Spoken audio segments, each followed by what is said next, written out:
Welcome to Leaders Leading Leaders podcast, where we explore all things leadership through the lens of dream, health, head, and heart leadership framework. In a world where partial leadership was once enough, we now know that true lasting impact comes from leading as a whole person. To lead with clarity, confidence, and grace under pressure, we begin with self-leadership because that's how we lead ourselves, and it sets the tone for how we can help lead others, our teams, and our organizations. This space has been thoughtfully created to share insights, tools, reflections across a range of topics, including leadership, business, personal growth, goal setting, awareness, love, happiness, health, and so much more. We're here to help you find balance, focus, and flow between both life and work, all with ease, grace, and love. And I'm Reen Burrows from Dream Coaching and Consulting. I cannot tell you how excited I am for our next guest today, or a very, very special guest, Blaire Cassie Pack. Claire, I'm going to introduce Claire before I bring her on, and everything I'm going to say, you're going to understand as soon as she opens her mouth. She doesn't even need to open up her mouth because people just can feel her energy. Blair is a speech pathologist, humanitarian, and founder of Care to Communicate. Now, I first personally met Blair through her incredible initiatives to organise a film screening and fundraising event to support PARA, which is Palestine Australia Relief and Action. From the very first conversation, it felt like we had known each other for years. And I kid you not, that's how I felt. It was on Zoom, and then I met her in person. Her warmth, her authenticity, her energy, it was just so contagious. And she represents the very heart of what it means to be a woman in leadership. That's why we knew that we had to have this Wonder Woman on our show. And when I say Wonder Woman, I mean, I'm from the era where the original Wonder Woman was aired on TV. And that original Wonder Woman has nothing on Blair, our Wonder Woman. Blair is a passionate speech pathologist, or a facial myologist, and you're going to have to pronounce all of this, and proud founder of Care to Communicate. She believes deeply in the power of connection to help people thrive, and what she's most proud of is her team. It's the team that she's built. At Care to Communicate, Blair leads a group of speech pathologists who care just as much about each other as they do about the people they support. Her vision from the beginning was to create a culture of friendship, collaboration, and genuine passion where clinicians feel inspired, supported, and valued. With a Bachelor of Speech and Hearing Sciences and a Master of Speech Pathology, Blair has worked across private practices, aged care, schools, daycares, community settings. She has done it. You name it, she's been there, and experiences that have reinforced her belief that communication is a fundamental human right. Her therapy style is fun, functional, creative, and confidence building, and she walks alongside her clients as they grow, whether in speech, sound, swallowing safety, or social interaction. She does focus on speech sound disorders and childhood apraxia of speech, voice therapy, adult. I'm going to just say this without pronouncing it. Go for it. Post-stroke and brain injury. Perfect. But above all, and what's most important here, is that she's driven by the belief that impact doesn't have to be huge to matter. It just has to be meaningful. And so a very, very special warm welcome. That's it for me for the reading, because there's no way, Blair, that I could have said that without reading it. But let's have a conversation here today. So thank you so much for joining us. But let's start, Blair. I love you. And ditto. I loved you from the second I met you on our Teams chat for the event too. So the feeling was very mutual. Well, thank you. So let's just start with Care to Communicate. How did that come about, Blair? And what drew you to this work? So I think I actually grew up in a really musical family. So I went and studied. So I think I first started expressing myself through song and songwriting, and I actually studied at the Australian Institute of Music.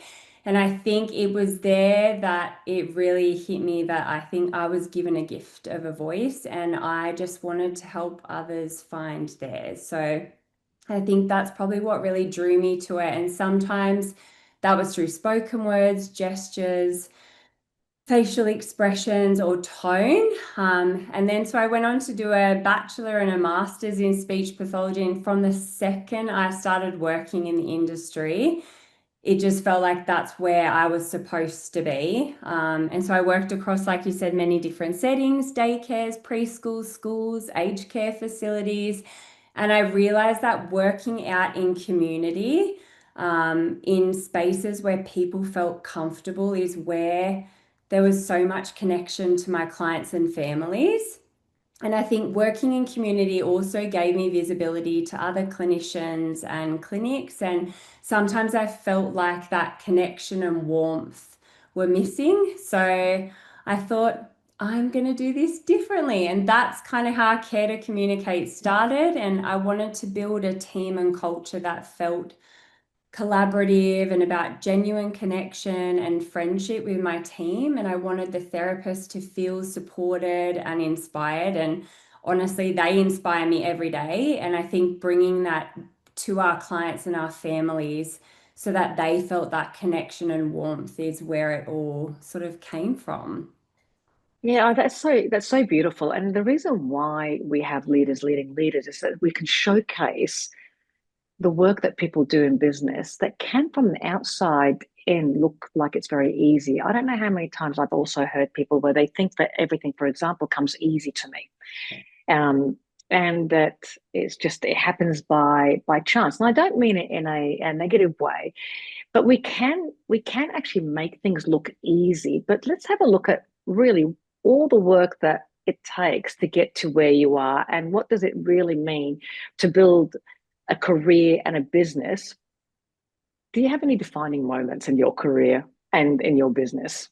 I do. I think honestly, one of the biggest defining moments was actually just taking the leap to start my own company. I think it's a really scary and daunting thing, but I knew that it would give me the chance to build a company that I had always dreamed of. And the only way to do it was to back myself and do it myself. So I did that unapologetically. And I think since then, what's made it so special is the people that I have work with me. So my team and my colleagues, they are not just my team members, they are my friends, and they are people who I genuinely, truly respect, and they are an inspiration to me as much as the other way around every day. And I think just working with a very diverse caseload of clients that we have, we work with clients that are nonverbal, we work, within the disability population group. And there's so many little moments that make owning your own business so special. And that might be a little kid finding their first words and having the confidence to communicate to all the people that they love, or working with clients that use communication devices and all of a sudden they have their voice to communicate to the world who they are. So I think all those little moments are really special. And sometimes from the outside looking in, those moments don't seem big to other people who may not be working in the space, but they're, I guess, those pivotal points in our day that make it so rewarding, and seeing how happy it makes our clients and their families when they learn, these new skills so they can communicate more effectively. Well, that's so beautiful. And you said something right up front around the just jump unapologetically. And I remember in my career, and I did have a successful career in pharmaceuticals, in the pharmaceutical space, and I'd been there for 21 odd years. And when I finally made the decision to jump, it was literally overnight, and it was a jump. I And remember we spoke about that. I love it. You just got to go for it, Reem. it was just a jump, and then the feelings had to catch up. So it was like it was scary, and you had to redefine yourself. You had to go, well, who am I without all of this, the Yeah. title, the money, the car, the team, everything. Who am I? And you had to start to redefine yourself. And it's not an easy place to be, but you do have to jump, Yeah. don't you? You have to back yourself. And I think particularly being women in business, we are our own advocates, and we need to show the strength and resilience to back ourselves. Because I think in the world that we live in, if you're not going to back yourself, nobody else is going to back you. And I think that when you take that into business, you set the foundations of doing something successful because people can see that, you believe in what you're doing. And I think that's such an important thing, is that you have belief in yourself and what you value and the company and business that you're creating. Absolutely. And then once you make that decision, yes, you have to make a committed decision that you're going to jump and you're going to do it and have faith in yourself. Then you go and surround yourself with people who are going to help you, mentors, support groups, people who you're going to learn from, coaches, and things like that. You do that, but you have to make a committed decision first, don't you? 100%, 100%. Yeah, and it is really scary because I think you have moments, and we wouldn't be human if we didn't have moments of self-doubt where we think, can I do this? Is it going to succeed? But then you just have to come back and the answer is yes. And I think if you have that constant mindset of yes, then it will work. Yeah, absolutely. And language does matter. This is a part of why there's so many reasons why I absolutely loved meeting you. And now that you're part of my life, I'm so grateful for it. But working as a speech pathologist does show you the power language has. Why is language so central to leadership and connection? I think like languages, I think at the heart of leadership and how we connect to people.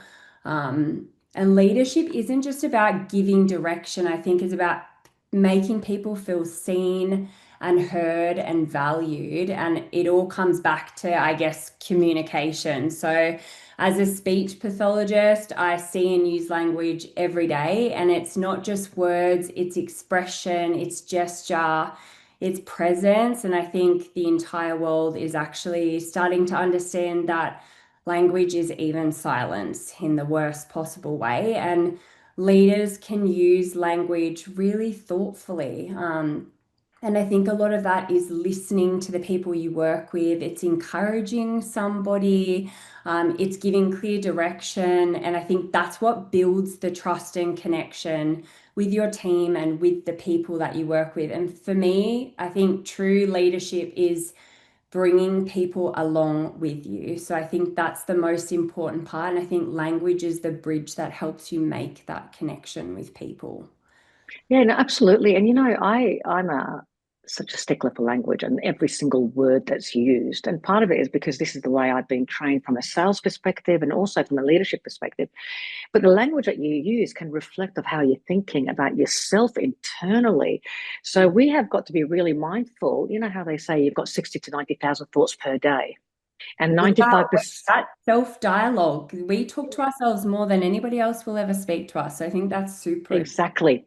And so you've got to be mindful of the language you're using with yourself and then the language that you're using with other people, Yes. because that dictates so much. So, can you give me an example of where you saw communication transform someone's life? I think one very, very like important example is a young boy that I've been working with for a few years. So when I first met him, his speech was so unintelligible. I think maybe people could understand 20% of what he had said, and he had a severe speech sound disorder. And obviously, he had motor planning difficulties as well. So much so that saying his best friend's name was impossible for this boy that I worked with. And he carried such immense frustration around the fact that he couldn't communicate with the people he needed to and wanted to communicate with. And over time, during our therapy, the trust and connection sort of built between the two of us. And he's gone from a place of being 20% intelligible to being probably 90% intelligible to all his communication partners. And he communicates with so much more clarity. And I think the transformation hasn't just been about him having clearer speech. It's about the fact that he's got the clarity to say what he needs to say. And this particular boy comes from an Indigenous background, and he has a very complex family history and a background of trauma. And I think the sessions between him and I have actually become such a safe space where he can express everything. And when I mean everything, he talks about the happy, the sad, the proud moments, the epic mistakes that he makes. And I think that's the real gift. It's not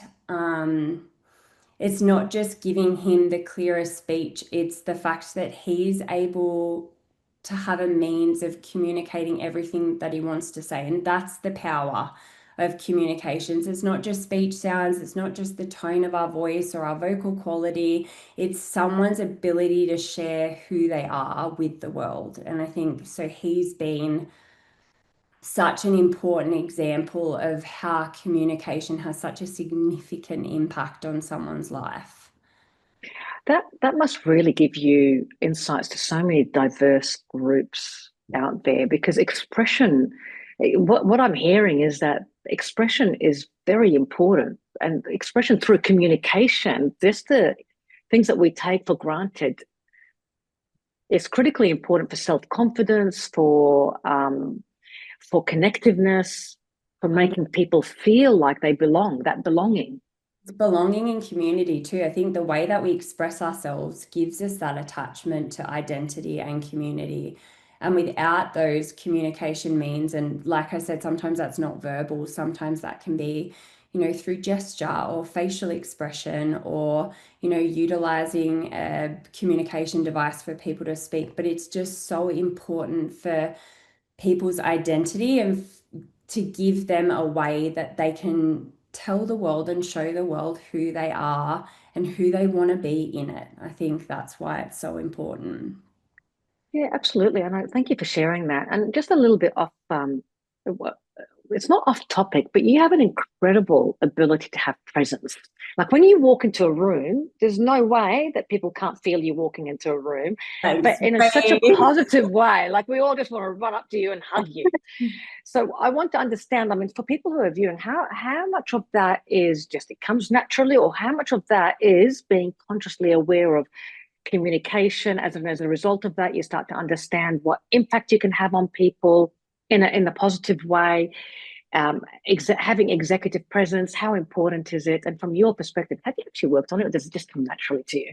Honestly, I think even being I think, like I said, I was very connected to music and community and people from a very young age. And I think it's probably something that's a little bit innate, Reem. I come from a family who are quite gregarious and present people, and they also love connection and community. So I feel like that was a natural part of growing up and some of the attributes that I guess, witnessed in my own parents and my sibling and people I grew up around. And I think then moving into the space that I've moved in, I've realized everybody has a story, and it doesn't matter what that story is. It doesn't matter whether some people feel like something that's insignificant to them is more significant to someone else. I feel like giving people time and your energy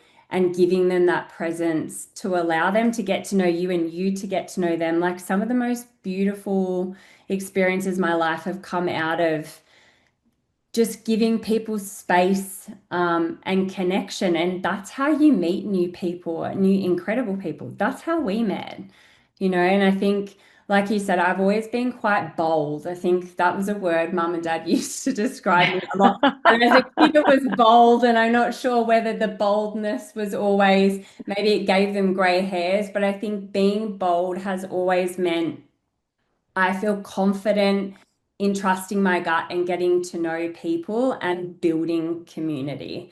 And I think it's always been so important for me to have community around me and lots of different communities of people. And we work with lots of culturally and linguistically diverse communities in our line of work. And I think just that connection and oneness that, we're all people and we're all in it together.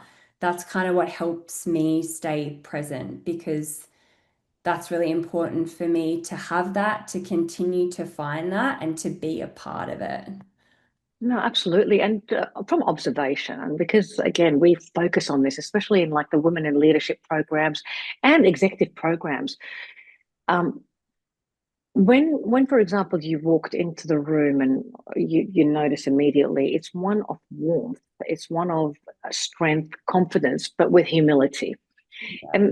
And there are different ways that we can learn how to do that, because that's how you end up getting results. But you have to have that inner confidence to begin with from you. And so for me, focusing on something like that in our programs is critically important, because we underestimate the power of influence when you're genuinely present. 100%. 100%. Yeah.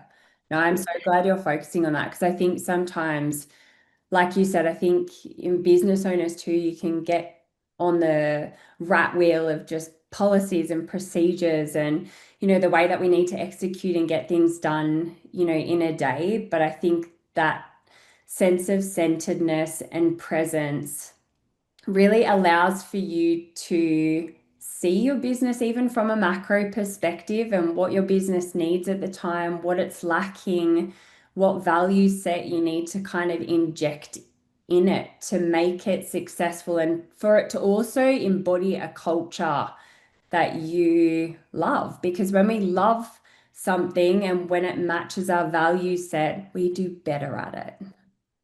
Yeah, absolutely. I mean, and it's fascinating because it takes you into so many different self-awareness. I mean, what you're talking about is self-awareness, right? This helps you to become really self-aware. And it doesn't mean that you degrade yourself or you're critical of yourself. There's kindness, but there is a lot of reflection. Yeah. And that sort of tends to lead me on to the next part. Okay, because Yeah. the last close to 2 years has been really hard in terms of what we see globally. Now, I understand in why I got thrust into the humanitarian space, because amazingly, I don't know how it all happened. Right, I was writing a book about From the River to Sea, humanizing freedom, and only if Amazing book. I've started reading. have you? Okay, you'll have to tell me what you think of it when you do finish it. But the timing of it, so I was writing a book, and then the timing of it is like 3 weeks afterwards, in October 2023, we saw the events and the war on Gaza begin. Couldn't have been, I don't even know how you would think of, I'm going to write a book and then this is going to happen. But it came from the heart. It was really a heart-centered leadership kind of book. I was writing another book, and I'll talk to you more about it later on, because that's coming out soon too, which is Unfollow the Leader. But we got thrust into the humanitarian space. I want to understand, how did you get so inspired to come into that space to support Gaza and Palestinian people through your event? And how is it that, a lot of us, have got our businesses, we're married, we've got kids, we've got so much going on, and we're still running all of it, and then we get thrust in the humanitarian space. Yeah. What made you decide that? I honestly feel like I was so moved to act and be proactive, because witnessing just the scale of injustice and the suffering and the deliberate starvation and the bombing of hospitals and homes, I was like, this is not a conflict, like it's a humanitarian catastrophe. And for me, I guess staying silent has never, will never be an option. And as a speech pathologist, like I work my whole life just making sure that people have a voice. And yet, I kind of thought, like, here we are, we have millions of people whose voices are being silenced, completely erased, ignored. And supporting Gaza through an event was about creating a space to amplify those voices and just to stand against the injustice. And I really wanted people to know, like, we're here, we stand with you, we hear you. This is about solidarity. And even though I guess in the large scale of things, an event that we did at the Chauvel Cinema screening No Other Land was probably quite small, but it was something. And I think I had this real yearning, like, we can't do nothing we can't do nothing. And I think showing the people in Gaza and Palestine and having those connections, and, I have friends over there now that I speak to regularly, and for them to know that people from different walks of life, we have their back 100% of the way, and we can't press the button to stop it, but we're doing everything we can. That means and meant so much to them. And I think bringing, multiple communities together in an event like that it's all about amplifying voices. And I think I do that in every facet of my life. And I just had a real calling and still do that. I just need to do more and I need to be a part of it. Yeah, absolutely. I'll tell you what, that event, it wasn't small. 300 people came and it was fully sold out. If there were more seats in that movie theater, I'm sure more would have arrived. And for me, the diversity was incredible. So over the last 2 years, while I've always been in this, sort of the executive coaching space, even what I've learned, I've changed as a person, as a human being, I've changed.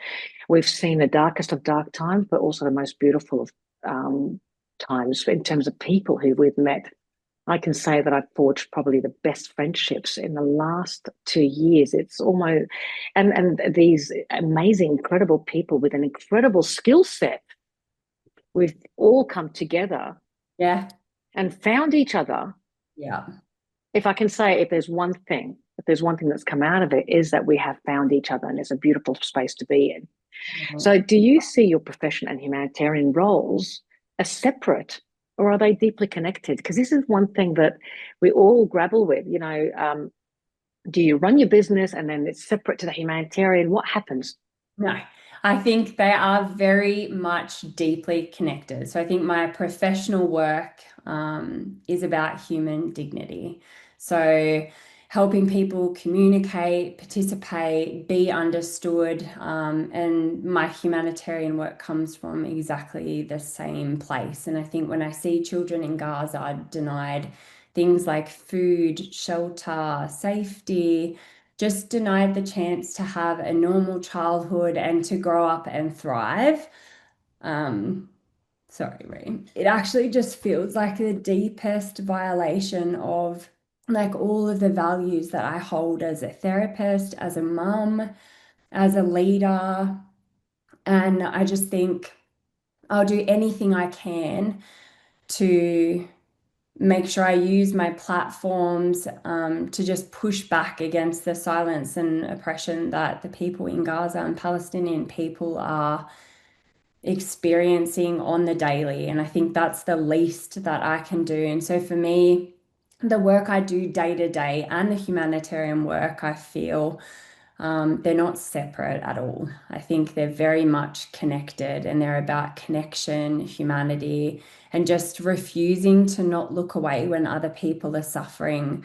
Yeah, that's my daily job. And I think it's the same thing that really drives me to do more and to speak out more about what's happening in Gaza at the moment.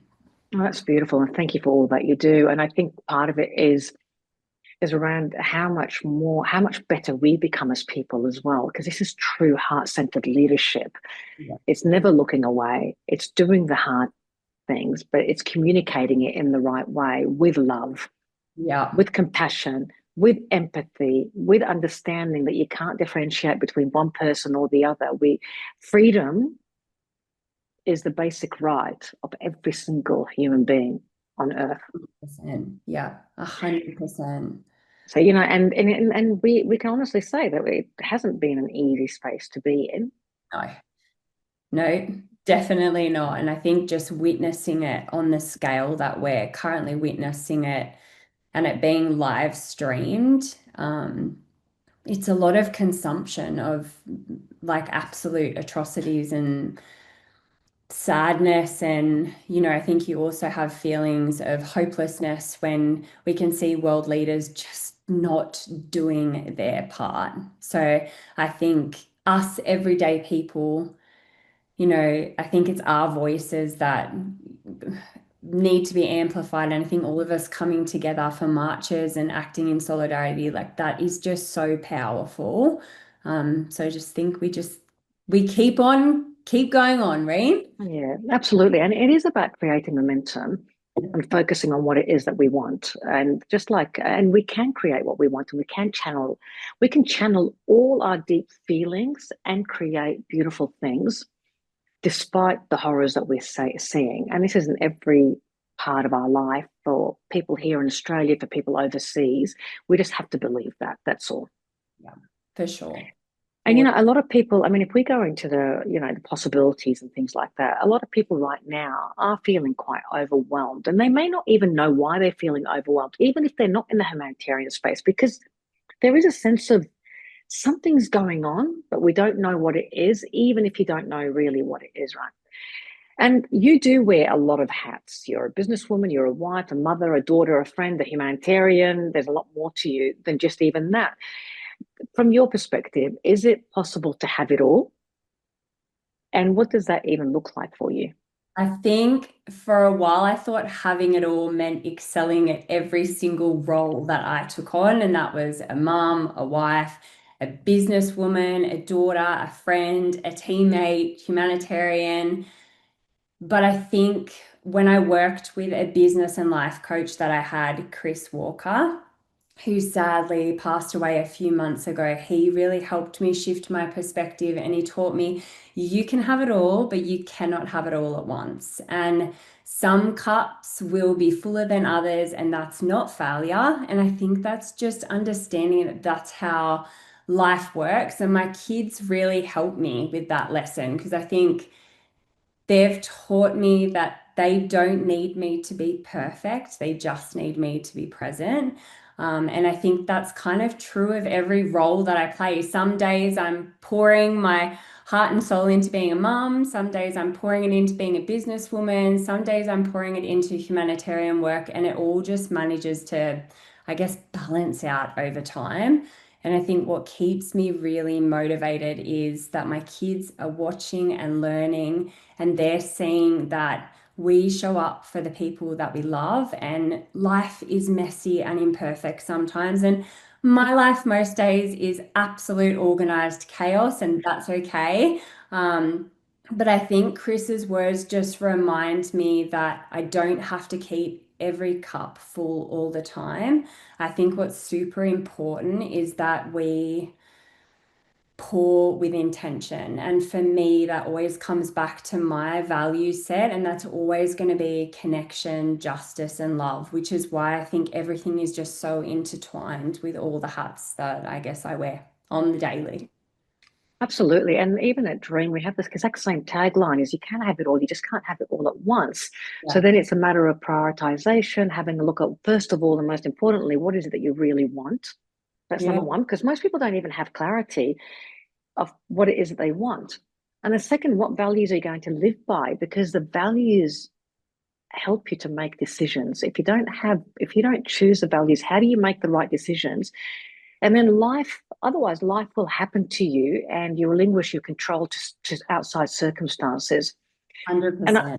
and I do always liken it to a cyclone, because I lived in Darwin for 5 years, Blair, when we first moved. Wait, Yeah, when we first moved to Australia. So I lived in Darwin for 5 years with my immediate family. was this the waterfall?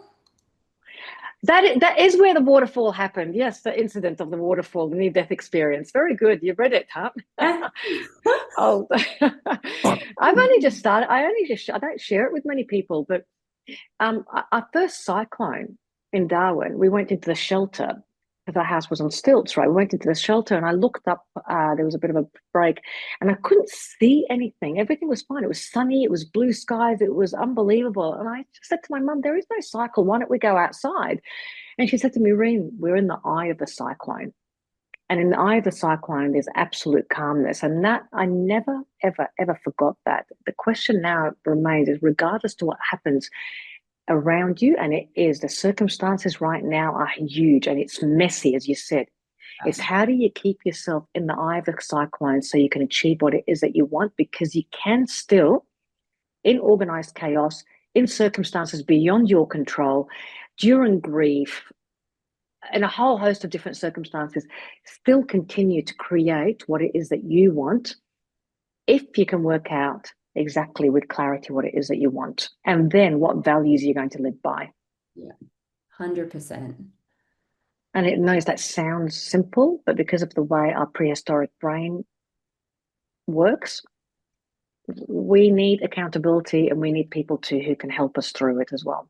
100%. And just unpacking that, Yeah, where from, why your value set are the way that they are. But I think once you have a good grapple on that and you have a hold on what those things are, it makes managing all the chaos a lot easier because you just always come back to, I guess, like you would say, the eye of the storm, where it's calm. where it's calm, and that's where gratitude comes into it. That's where being in the present moment comes into it, and always looking at, well, what's in my control, what's not in my control. So, Blair, for women listening who are building their own businesses or leading in organizations or who are aspiring for either, what lessons have you learned about resilience, heart, and leadership? I think the biggest lesson I've learned is that resilience is not being tough all the time, which I am definitely not. I think it's about, like we just said, staying connected to your why. And for me, that is my kids, my wife, my team, my family, my friends, the clients and the families that I work with. And that really helps pick me up and keep me grounded when I'm feeling that sense of being overwhelmed. And when it comes to the heart, I think I've learned that leadership isn't about having all the answers all the time, and that's okay. It's about showing up with that empathy and creating space for people so that they feel seen and valued.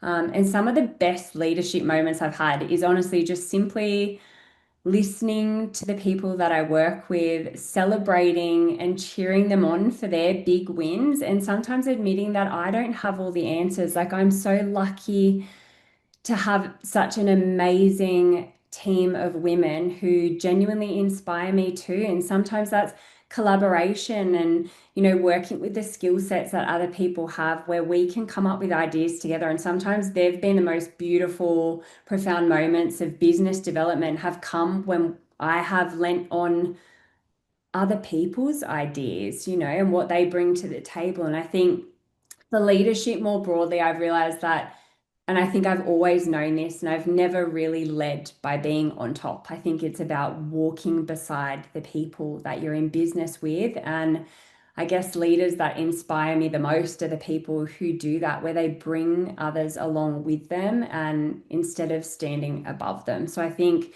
that's the leadership style that I try and live out every day and bring to my team and my business life. And it makes it very sustainable leading like that because we are genuinely in it together. Again, back to that connection, and that helps with being connected to other people and not having that divide and separation, which, looking at the world and how it is at the moment, that's what we don't want. We don't want division. We don't want separation. We want connection because that's when there's love and empathy and trust between people. Absolutely. And again, just from observation, the reason why you are so successful, the reason why the fundraiser was so successful, the reason why, everything you touch looks like it turns into gold. Okay. And I know how much hard work is behind it, but it's because of that genuine connection that you build. And it's because of this attitude that you have. And you don't do anything just for yourself. Every time you do something, it's about the collective. Yeah. And the leadership program and the Women in Business and Leadership program is talking about this holistic style of leadership because partial leaders are literally killing us. Yeah. They're killing organizations, and you can see the problems in the world. And we can no longer rely on partial leadership. So you can't just be good at strategy or good at power or good at you have to have the whole lot together, and that connection is a big part of it. So we did say your fundraiser was a success. What did you learn about bringing people together for a cause? I think it was all about, again, it was about connection. So I think the humanitarian work at the end of the day is bringing different communities of people together and making sure everyone at those events feels seen, valued, heard, and understood. And I think right now we're living in a moment where millions of people in Gaza have been deliberately starved and bombed and silenced, and the world is watching it. And I think having these events just gives us space to stand with like-minded people and show that solidarity, and that within our community, there are so many people that are willing to show up and amplify their voices when we give them a platform to do it. And I think that's the biggest thing, is that, you really saw how many people wanted to be involved and do Yeah. something. By having that platform, it provided a space for the collective of people to come together and show their love and support of, a situation which is catastrophic at the moment. Yeah, absolutely. And thank you for that. Because even when I think one of it was either yourself or Jesse who wrote to Jan Fran an email to ask her to join the event and to MC it, and she just willingly out of nowhere just said, "Yep, I'll be there." 100%. And honestly, like, I think when we're talking about women in leadership, Jan Fran and Antoinette Lattouf having at media, and, these independent journalists like coming out and speaking the truth and unpacking mainstream media and what they're really saying, and providing a platform for people to consume media in a truthful way. Like, I think they've been absolutely pivotal in just giving people another outlet to know what's really going on, and to also know how to interpret, the things that we are seeing and reading for what they really are. And they are actually such an amazing example of women in leadership leading from a place of their own values set, and sharing that with the world. And it was an example of Jan just willing to jump on board for the event, like you did as well, Reem, and just say yes. She didn't know Jesse and I from a bar of soap.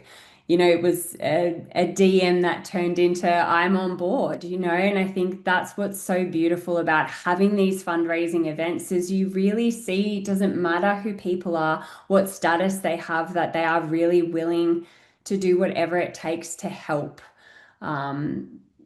get the right message out there and amplify their voices to make a change and support the people. Absolutely. And the key there is supporting each other.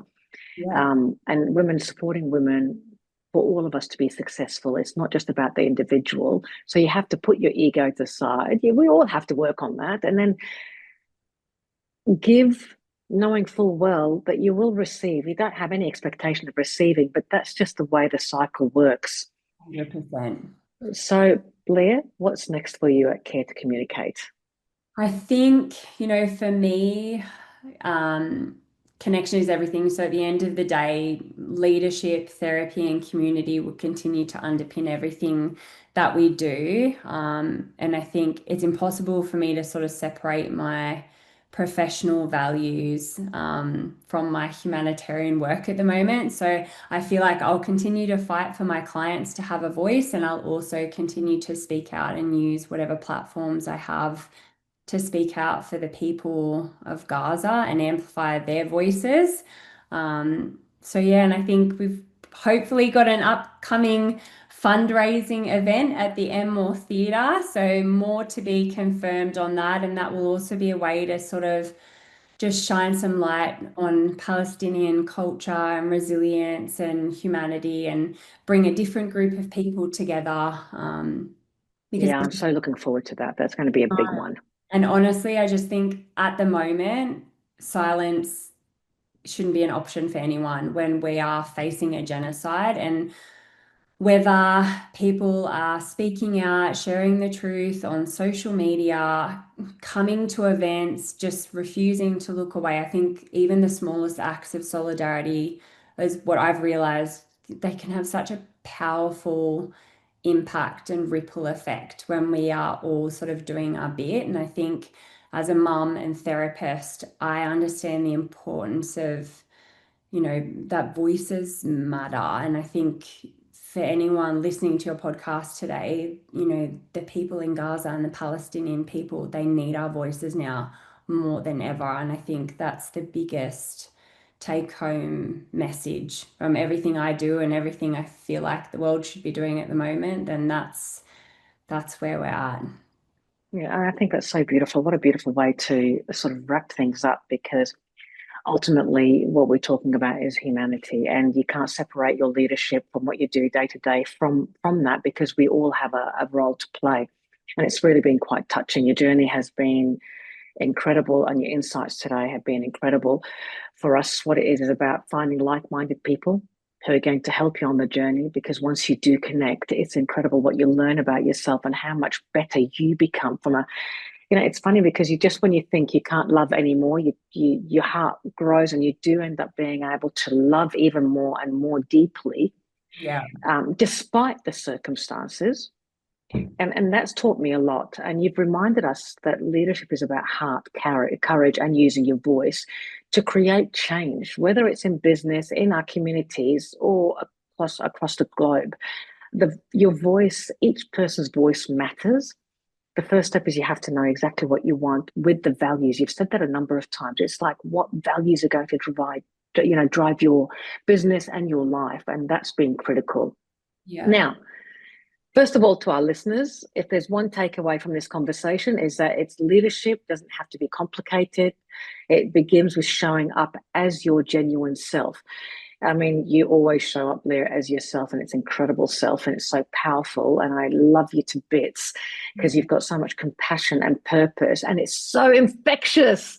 And I love it. That's good. That's what we want. I love it.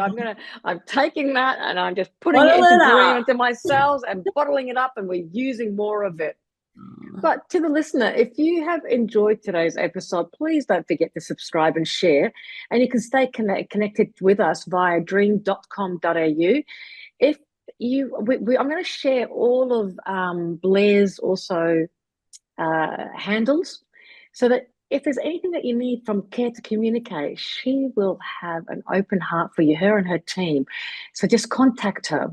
Yeah, 100%. It's been amazing chatting today, Reem. And I would love to have you back on here when we're just about to launch the next event and more theatre as well. That is going to be a beauty.